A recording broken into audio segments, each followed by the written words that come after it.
नमस्ते, म डाक्टर दिपेन्द्र कार्की, मधुमेह, थाइरोइड तथा हर्मोन रोग विशेषज्ञ डाक्टर। आज फेरि एउटा रोचक कुराकानी गरौँ। यो रोचक कुराकानी चाहिँ मधुमेह अथवा डायबिटिज भएका बिरामीहरूले अधिकांश मसँग ओपिडीमा संवाद गर्दाखेरि गर्ने कुराको बारेमा तपाईहरुलाई एउटा इन्ट्रेस्टिङ कुरा भन्छु। र यो धेरैजना मधुमेहको बिरामीहरूले यो कुरा अलिकति मिसकन्सेप्ट पनि छ र यो कन्सेप्ट क्लियर हुनु जरुरी छ। त्यो के भन्दाखेरि अब डायबिटिज भएको बिरामीहरू आउनुहुन्छ, ओपिडीमा देखाउनुहुन्छ र धेरै जस्तोले अब सुगरको रिपोर्टहरू देखिसकेपछि डाक्टर साहब मैले खाना एकदमै कन्ट्रोल गरिरहेको छु, खानेकुरा मिलाएर खाइरहेको छु, अझ राति त म खाना नै खाँदैन, त्यही पनि मेरो सुगर किन अलि राम्रोसँग कन्ट्रोल भइरहेको छैन, खाना नखानी गर्दा पनि कन्ट्रोल हुँदैन त डाक्टर साहब भनेर प्रश्न गर्नुहुन्छ। र म उहाँहरूलाई त्यसपछि के प्रश्न सोध्छु भने, ओके हजुरहरूले राति खाना खाँदैन भन्नुभएको छ, उसो भए राति हजुरहरूले केही पनि नखाने हो त? केही नखाइकन राति चाहिँ फास्ट अथवा व्रत बसे जस्तो राति चाहिँ खाली पेटै बस्नुहुन्छ त भनेको होइन, खाना नखाने हो डाक्टर साहब, अब अरू कचाकुचुक खान्छु भन्नुहुन्छ।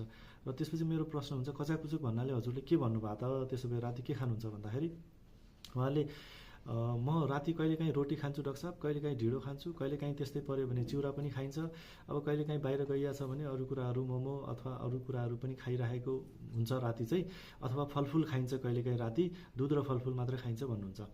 अनि त्यसपछि म उहाँहरूलाई भन्छु, अब हजुरले अघि भन्नुभएको थियो मैले त दिउँसो मात्र खाना खान्छु, राति त खाना खान्न भन्नुभएको थियो, तर राति हजुरले खाना त खानुभएको रहेछ त, खाना त खाएकै रहेछ भनेर भन्छु। उहाँहरू एकछिन अचम्म मान्नुहुन्छ। अब हामी धेरै जस्तो मान्छेहरू चाहिँ अचम्म मान्छौँ मैले यो कुरा भन्दाखेरि, किनभने हामीले खाना भनेको भातलाई मात्र सोध्छौँ, भातको पर्यायवाची खाना होइन। खाना भनेको त मिल अङ्ग्रेजीमा, अथवा हामीले जुन कुरा खान्छौँ त्यसलाई खाना मान्नु पर्यो।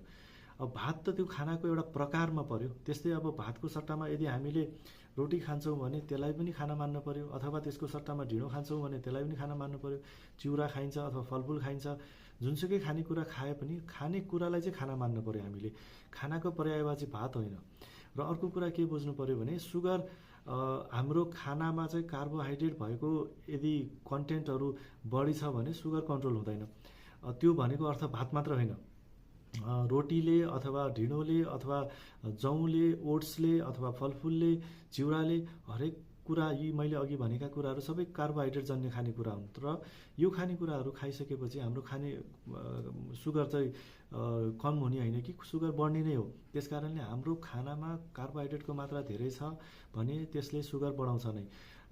त्यसको अर्थ यो होइन कि भात खाएर मात्र सुगर बढ्ने, रोटी अथवा ढिँडो अथवा ओट्स अथवा जौँ खाँदा